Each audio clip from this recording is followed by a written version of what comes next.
Merci d'être avec nous sur BFM Alsace. On est jeudi, le jeudi c'est l'Europe, on va parler de rentrée des classes avec une invitée qui a fait sa rentrée des classes comme tout le monde cette semaine, Fabienne Keller. Bonsoir. Bonsoir. Merci beaucoup d'être là ce soir. Vous avez donc fait votre rentrée, en tout cas à Strasbourg, pour la session plénière qui a eu lieu cette semaine au Parlement européen de Strasbourg. Dernière rentrée avant les élections européennes en juin prochain. Est-ce que vous serez candidate ? C'est une liste, donc je n'ai pas tout à fait la décision toute seule.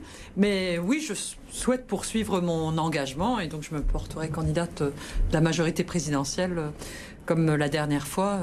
C'est un beau travail qu'on engage avec le gouvernement et surtout le président de la République en cohérence, puisqu'il y a le Conseil des ministres et le Parlement qui co-légifèrent, qui travaillent ensemble. Donc c'est passionnant en fait d'être aussi en synergie avec l'exécutif. Vous dites que c'est pas vous qui décidez. Vous avez quand même maintenant depuis quelques semaines, quelques mois, un rôle important dans le parti Renaissance ici dans le Bas-Rhin avec le député Bruno Studer. Vous êtes une voix qui compte quand même, non ? Dans Renaissance. Écoutez, je mène avec cœur et engagement ma mission. Je trouve que c'est une belle manière de servir Strasbourg, sa mémoire, l'Alsace. Ce projet européen est magique. On arrive à fixer des règles ensemble à 27 États membres. Enfin, cette construction voulue après la guerre sur une douleur immense, sur des millions de morts, des haines atroces, elle est extraordinaire. Et cette construction de compromis, puisque c'est comme ça qu'on travaille, on doit se mettre d'accord, s'enrichir de nos différences, les respecter pour trouver un accord. Je trouve que c'est vraiment passionnant, donc oui. Être étiqueté Renaissance, donc être étiqueté Emmanuel Macron, est-ce que ça risque d'être un boulet ? Le président non, ce ne sera pas un boulet, parce que le président Macron a une vision européenne. Je crois que ce sera vraiment les pro-européens qui croient qu'à 27, on est plus fort, on est peut-être plus lent sur certaines décisions, mais on est plus puissant dans le monde quand on décide de s'unir, par exemple, pour acheter des vaccins, quand on décide, comme on l'a fait cette semaine, un certain nombre de textes sur le développement durable. Et là, c'était la qualité de l'air. Oui, on va fixer des normes plus sévères en Europe pour qu'on améliore le cadre de vie de nos concitoyens. Donc, on est plus fort, j'en suis convaincue. Et je pense que ce sera un débat des pour et des contre la vision, le projet européen. Justement, est-ce que ce sera une campagne ? On a déjà entendu un peu des prémices de ça entre les gens raisonnables, vous, et les extrêmes ? Très probablement, puisque le mode de fonctionnement du Parlement, c'est centre-gauche, ce qu'on appelle sociodémocrates, centre-droit, les partis populaires, et les centristes, parmi lesquels je figure, Renew, Renaissance, qui constituent le socle, si vous voulez, de la plupart des compromis, souvent. Et on s'en réjouit avec les Verts, mais les extrêmes n'en font pas partie. D'ailleurs, le RN ne siège pas dans la commission où je travaille le plus, la commission Libé, qui s'occupe d'asile et de migration. Et au moment des votes en mars dernier, ils ont juste essayé de tout balayer. Donc en fait, ils dénoncent des problèmes, la migration, mais ils font tout pour que l'Europe ne construise pas de solution. Donc nous serons clairement contre ceux qui ne veulent pas avancer en Europe comme le Rassemblement national. Vous avez dit tout à l'heure c'est important qu'il y ait des Alsaciens, des Alsaciennes au Parlement européen. Pourquoi on discute absolument jamais dans l'hémicycle à Strasbourg de l'Alsace ou de Strasbourg ? Parce que l'Alsace a une histoire particulière. Elle porte cette responsabilité qui lui a été donnée par l'histoire. Les pères fondateurs de l'Europe décident que c'est à Strasbourg, en Alsace, dans cette région frontalière, ballottée entre la France et l'Allemagne, qui a connu des divisions à l'intérieur des familles, de part et d'autre, pendant la guerre, d'accompagner cette vision, d'accueillir les institutions, de se souvenir pour qu'on puisse dire plus jamais ça et qu'on se projette mieux dans l'avenir. Donc oui, je crois que c'est important que les Alsaciens, les Strasbourgeois soient présents. Et avec Anne Sander, je me bats beaucoup pour le siège aussi, de manière plus pragmatique. C'est bien d'être présent et de pouvoir être vigilant.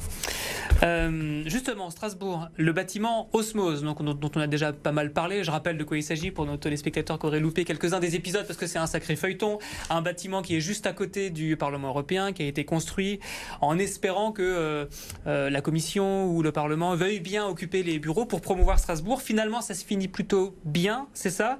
Est-ce que vous étiez vraiment inquiète que ça capote ?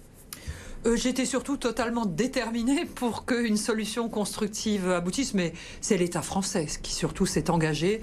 Le président lui-même, en personne, pendant la présidence française, d'ailleurs, il a fait une réunion dans les locaux d'Osmose pour montrer combien c'était important pour lui.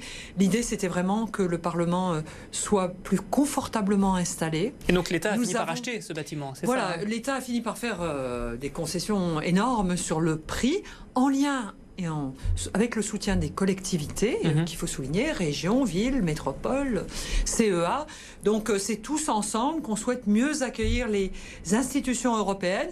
Et face au lobby fort qu'exerce Bruxelles, il est important qu'on permette, au fond, aux travaux d'une semaine comme cette semaine de plénière, de se dérouler fortement, pleinement. C'est une semaine très particulière où la Commission, le Conseil, c'est-à-dire les gens spécialisés des gouvernements, et le Parlement se croisent, se rencontrent dans des formats variés et construisent l'avenir, les compromis, les textes de demain. Et justement, on en est où? Qui va s'installer concrètement dans Osmose et quand? Est-ce qu'il y a déjà des gens qui y travaillent?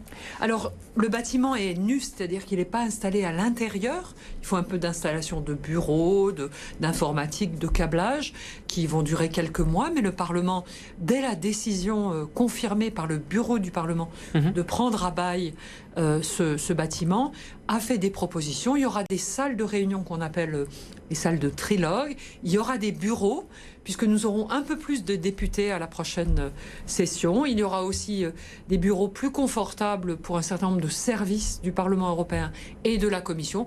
Donc être un petit peu à l'aise, avoir un petit peu de marge aussi, pour permettre de mettre à niveau les bâtiments existants. Un bâtiment, ça doit s'entretenir tout le temps. Donc c'est important maintenant. Voilà, c'est derrière nous et je suis heureuse que le Parlement soit mieux installé encore à Strasbourg. Il y a un autre dossier, j'allais dire, alsaco-européen, c'est le TGV Paris-Berlin. Alors là aussi, ça devrait bien se finir. Le TGV de nuit va s'arrêter à Strasbourg très prochainement. Le TGV de jour Paris-Berlin va passer par Strasbourg dans quelques années, c'est ce qu'a dit le ministre. Dans les deux cas, ça s'arrange, mais il faut toujours se battre pour défendre Strasbourg. Ça va être fatigant, non ? Non, pas du tout. Moi, c'est ma passion, donc c'est pas fatigant, je ne me lasse pas. Mais voilà, il faut s'engager, il faut demander, il faut exiger pour obtenir, c'est la vie. Et donc c'est bien volontiers, enfin que nous sommes quelques-uns à être totalement engagés. Donc je voudrais remercier à nouveau toutes les collectivités qui s'engagent, la préfète. Et pour soutenir Strasbourg, il y a aussi l'accessibilité à Strasbourg. Vous avez peut-être vu le nouveau coup faramineux de la liaison pour rejoindre Strasbourg et l'aéroport de Bâle. 400 millions d'euros pour permettre de faire directement le trajet de l'aéroport à Strasbourg. Il y a aussi un projet de liaison avec l'aéroport de Francfort. Ça fait partie des dossiers prioritaires pour vous ou ça coûte trop cher? La liaison vers l'aéroport de Bâle-Mulhouse est très importante parce que en fait il n'y a pas d'accès facile. On prend aujourd'hui le train, puis le bus. Bon, ça fonctionne très correctement, mais c'est les eurodéputés sont pas fans. Oui, puis c'est une rupture de charge et on sait dans les études de transport que c'est dommage. Ça fait qu'il y a beaucoup moins de clients. Donc même si ça coûte un bras, j'allais dire, il faut y aller. L'enjeu de l'accessibilité pour Strasbourg plus globalement, pour son université, pour le Conseil de l'Europe, pour les gens qui souhaitent voyager, est importante. Il faut que nous soyons clairement au cœur de l'Europe, mais pas tout seul. Nous sommes aussi une ville parmi d'autres villes européennes, d'où l'enjeu essentiel d'être bien relié à notamment l'ensemble des capitales. Fabienne Keller, merci beaucoup d'avoir accepté notre invitation sur BFM Alsace. Merci à vous.